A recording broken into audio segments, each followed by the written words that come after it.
अलैकुम प्यारे बच्चों। आज हम सीखेंगे हरूफ तहज्जी में अलिफ का खानदान। लेकिन उससे पहले क्लेवर क्लब को सब्सक्राइब करना लाजमी है। आ अलिफ, ये है हर्फ अलिफ।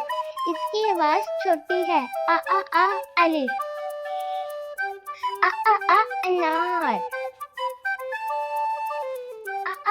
अलमारी। अंगूर। अलिफ मद आ, ये है हर्फ अलिफ मद आ। इसकी आवाज लंबी है। अलिफ मद आ। क्या आप से बनने वाली एक चीज बता सकते हैं? आम। आम।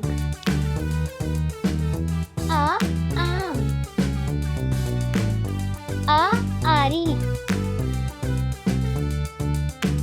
बच्चों, क्या आपने फर्क सुना? यह है हर्फ अलिफ, इसकी आवाज आ। हर्फ अलिफ। यह है हर्फ अलिफ मद्दा, इसकी आवाज आ। हर्फ अलिफ मद्दा। क्या हर्फ तहज्जी में बे का खाना